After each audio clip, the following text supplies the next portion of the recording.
যখনই কোনো কিছুর প্রয়োজন পড়বে সূরা ফাতিহার এই আয়াতটি পড়বেন, আল্লাহ তাআলা আপনার সমস্ত প্রয়োজন আল্লাহ তাআলার পক্ষ থেকে আল্লাহ তাআলা আদায় করে দিবে ইনশাআল্লাহুল আজিজ, এবং আপনার সমস্ত প্রয়োজন মিটায় দিবে। সংসারের ঝামেলা আছে, আল্লাহ তাআলার কাছে সূরা ফাতিহার এই আয়াতটা পড়ে যদি চাইতে পারেন, আল্লাহ তাআলা সংসারের ঝামেলা দূর করে দিবে। স্বামী স্ত্রীর মহব্বত নাই, সূরা ফাতিহার এই আয়াতটা পড়ে আল্লাহর কাছে দোয়া করেন, আল্লাহ তাআলা দূরীভূত করে দিবে। অভাব অনটনে আছেন, শান্তি হচ্ছে না, রহমত বরকত কোনো কিছু আসতেছে না, ব্যবসায় মন্দা, ব্যবসায় বারাকা হচ্ছে না, এক কথায় যত কিছুর প্রয়োজনই হোক না কেন সমস্ত প্রয়োজন আল্লাহ তাআলা মিটায় দিবে যদি সূরাতুল ফাতিহার আয়াতটা পড়তে পারেন। আল্লাহ তাআলা সূরাতুত তাহার মধ্যে খুব সুন্দরভাবে আল্লাহ তাআলা বলেন, লা নাসআলুকা রিজকান নাহনু নারযুকুকা ওয়াল আকিবাতু লিত্তাকওয়া। আল্লাহ তাআলা বলেন, লা নাসআলুকা রিজকান, আমি তোমাদের কাছে জীবন উপকরণ কোনো কিছু চাই না, আমি তোমাদের কাছে রিজিক চাই না, আমি তোমাদের কাছে অভাব অনটন, আমি তোমাদের কাছে শান্তি রহমত কোনো কিছু চাই না, বরং নাহনু নারযুকুকা, বরং আমি তোমাদেরকে এগুলো দেই, আমি তোমাদেরকে রিজিক দেই, আমি তোমাদেরকে অভাব অনটনে থাকলে অভাব অনটন দূর করে দেই, আমি তোমাদেরকে পেরেশানি থাকলে পেরেশানি দূর করে দেই, আমি তোমাদেরকে দুশ্চিন্তা থাকলে দুশ্চিন্তা দূর করে দেই। কারণ তোমরা যদি আমার কাছে চাইতে পারো, ওয়াল আকিবাতু লিত্তাকওয়া, কারণ মুত্তাকিনদের জন্য রয়েছে ভালো পরিণাম। এজন্য মুত্তাকি কোনো বান্দা যদি আল্লাহ তাআলার কাছে সূরাতুল ফাতিহার ইয়্যাকা না'বুদু ওয়া ইয়্যাকা নাস্তাঈন এই আয়াতটি পড়ে আল্লাহ তাআলার কাছে চাইতে পারে, কারণ এই আয়াতটি এটাই প্রমাণ করে যে এই আয়াতটির অর্থই হচ্ছে আল্লাহ ইয়্যাকা না'বুদু ওয়া ইয়্যাকা নাস্তাঈন, আমরা একমাত্র আপনারই ইবাদত করি এবং আপনার কাছেই সাহায্য প্রার্থনা করি। এই আয়াতটা এটাই প্রমাণ করে যে আল্লাহ তাআলার কাছে একমাত্র সাহায্য প্রার্থনার জন্য আল্লাহর কাছে চাইতে হবে।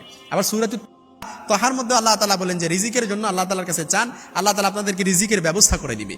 এই জন্য যত কিছুর প্রয়োজন হোক না কেন আপনি যদি একনিষ্ঠভাবে উদউনি আস্তাজিব লাকুম, আল্লাহ তাআলা বলেন বান্দা যদি আমার কাছে কোনো কিছু চায় আমি তার চাওয়া পূরণ করে দিই, আমি তার সমস্ত প্রয়োজন মিটায় দিই। এই জন্য আল্লাহ তাআলার কাছে যান। সূরাতুল ফাতিহার এই আয়াতটি এমন কেউ নাই যে পারি না, ইখলাস আর ইয়াকিন রেখে। এখন বলবেন হুজুর সাধারণ একটা সিম্পল, এই সূরাটা তো অনেক দিন ধরে পড়ে আসতেছি, এটা এমন একটা কমন সূরা যে কবে যে এই সূরাটা মুখস্থ করছি আমাদের মনে নেই। অন্যান্য সূরা মুখস্থ করছেন, অনেক কষ্ট করে মুখস্থ করছেন, এগুলো মনে আছে, কিন্তু সূরাতুল ফাতিহা কখন মুখস্থ করছেন মনে নাই। দাদার হাত ধরে মসজিদে গেছেন, সূরাতুল ফাতিহা ইমাম সাহেবের মুখে শুনতে শুনতে মুখস্থ হয়ে গেছে।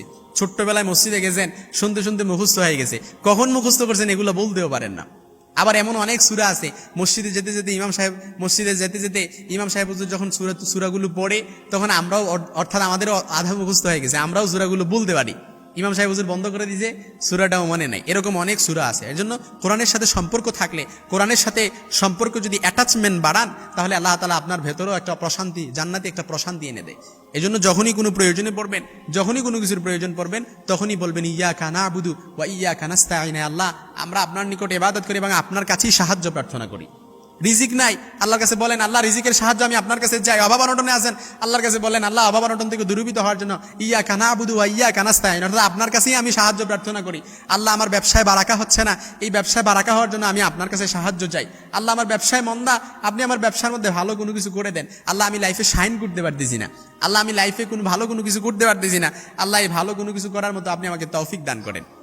এভাবে আল্লাহ তাআলার কাছে বলেন ইয়্যাকা না'বুদু ওয়া ইয়্যাকা নাস্তাঈন। আল্লাহ তাআলার কাছে যদি কোনো বান্দা বলে, আল্লাহ তাআলার কাছে বলে, আল্লাহ তাআলা দোয়াও শিখিয়ে দিয়েছেন।